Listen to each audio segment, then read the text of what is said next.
কলেজে একবার আমাকে যেতে হবে। কলেজটা এখনো পুরোটা খুঁজে দেখা হয়নি, আমাকে ভালো করে খুঁজতে হবে। ধারাবাহিকের শুরুতে আমরা দেখতে পাই বিহানকে খোঁজার জন্য কলেজে কম্পাস রুদ্রসহ অনেকেই উপস্থিত ছিল। সেখানে কলেজের বাইরে বিহানের ঘড়ি পড়ে থাকা দেখে কম্পাস চিৎকার করে বলে, এই তো বিহান স্যারের ঘড়ি, তার মানে এখানেই বিহান স্যার এসেছিল। কে বিহান স্যারের সাথে দেখা করতে এসেছিল, আর কেনই বা এখানে এসেছিল, আমি তো কিছুই বুঝতে পারছি না। কম্পাসের কথা শুনে কেউ কিছু না বলে চুপচাপ দাঁড়িয়ে থাকে। তখন কম্পাস কান্না করে আর বলে, ও বিহান তাকে তুলে নিয়ে যায়নি তো? পরক্ষণে পৃথা বলে, কেউ তাহলে বিহানকে কিডন্যাপ করেছে? পৃথার কথা শুনে কম্পাস রুদ্রসহ অনেকেই অবাক হয়ে যায়। কম্পাস বিহানের ঘড়িটা বুকের সাথে জড়িয়ে ধরে পাগলের মতো চিৎকার করে জোরে জোরে বিহান স্যার বলে কান্না করতে থাকে। পরের সিনে আমরা চৌধুরী বাড়ির ড্রয়িং রুমে দেখতে পাই। চৌধুরী বাড়ির ড্রয়িং রুমে পুলিশ সহ বাড়ির সকলেই উপস্থিত ছিল। সেখানে অখিলেশ চৌধুরী পুলিশকে ধমক দিয়ে বলে, একটা মানুষ কলেজ থেকে হঠাৎ উধাও হয়ে গেল, আর আপনারা কিছুই করতে পারছেন না? এতটা সময় পেরিয়ে গেল, আপনারা কি করছেন আমি বুঝতে পারছি না। অখিলেশ চৌধুরীর কথা শুনে পুলিশ বলে, আমরা কলেজের প্রত্যেককে ডেকে ডেকে জিজ্ঞাসাবাদ করেছি। বিহান কারোর সাথে দেখা করেনি, কারোর সাথে কোথাও যায়নি, এমনকি নিজের গাড়িটা পার্কিংয়েই রাখা আছে। আমরাও বুঝতে পারছি না বিহান কোথায় গেল। পরবর্তীতে কম্পাস বলে, বুঝতে পারছি বললে তো হবে না, একটা মানুষ হঠাৎ করে উধাও হয়ে যাবে এটা তো হতে পারে না। মানুষের তো আর পাখনা গজাতে পারে না যে কাউকে কিছু না বলে উড়ে উড়ে চলে যাবে। এদিকে কিঞ্জল ধমক দিয়ে বলে, আপনারা কেসের বিষয়ে কতদূর এগোলেন সেটা বলেন তো।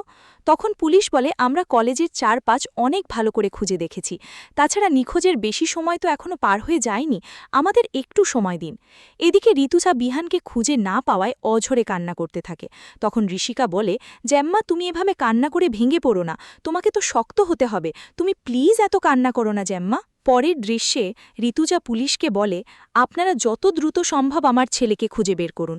কিভাবে খুঁজবেন সেটা আমি জানি না, কেন আমার ছেলের সাথে সবসময় এমনটা হয়, একটার পর একটা বিপদ লেগেই আছে। তখন পুলিশ বলে, আচ্ছা উনি যদি নিজে থেকেই না বলে কোথাও যায়?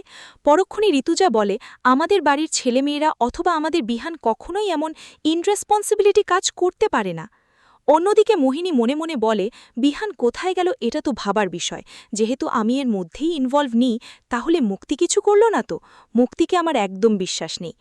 পরবর্তীতে কম্পাস বিহানের কথাগুলো ভেবে অনেক কান্না করতে থাকে আর বলে, খুঁজব তো, আপনাকে যেখান থেকেই হোক খুঁজে বের করব। এরপর কম্পাস পুলিশকে বলে, আমাকে এখনই একবার কলেজে যেতে হবে, কেননা কলেজের পুরো জায়গা খুঁজে দেখা হয়নি, স্টোর রুমে ভালো করে খুঁজে দেখতে হবে। কথাটা বলেই পুলিশের সাথে কম্পাস, রুদ্র, মাহি সবাই বেরিয়ে যায়। পরের পার্টে আমরা মোনালিসাকে দেখতে পাই।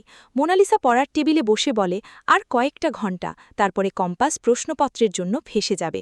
আর ঠিক সেই সময় মোনালিসার ফোনে এক্সাম পিছিয়ে দেওয়ার একটা SMS আসে, যা দেখে খুব উত্তেজিত হয়ে পড়ে। এদিকে অভিজ্ঞান দত্ত মোনালিসার ঘরে আসতেই মোনালিসা বলে, দাদু, কালকে আমাদের সেমিস্টার এক্সাম ছিল, কিন্তু সেটা পিছিয়ে দিয়েছে, তুমি কি জানো এর কারণ? অভিজ্ঞানবাবু বলে, আসলে বিহাদের বাড়িতে একটা সমস্যা হয়েছে, বিহান নিখোঁজ, সেই জন্যেই হয়তো এক্সাম পিছিয়ে দিচ্ছে। বিহান নিখোঁজের কথা শুনে মোনালিসা ছোট বাচ্চাদের মতো হাউমাউ করে কান্না শুরু করে আর উত্তেজিত হয়ে বলে, দাদু, বিহান তাহলে কোথায় গেল? তুমি ওর সাথে কিছু করনি তো? অভিজ্ঞানবাবু কিছু না বলে চুপচাপ দাঁড়িয়ে থাকে।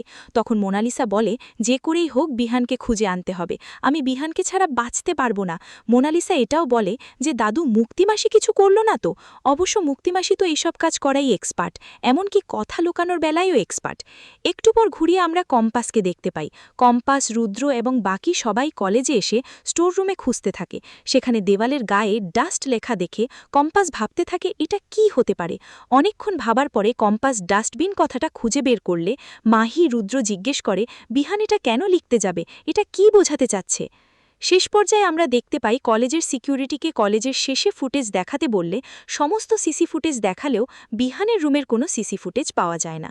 এদিকে সিকিউরিটি মনে মনে বলে, আমি কি উনাদের সত্যিটা বলে দেব যদি পরে কোনো দুর্ঘটনা ঘটে? পরবর্তীতে সিকিউরিটি এটাও ভাবে যে না, এখন কাউকে কিছু বলা যাবে না, পরে সবাই আমার দুধে মিশে যাবে, আমার চাকরিটাও চলে যেতে পারে।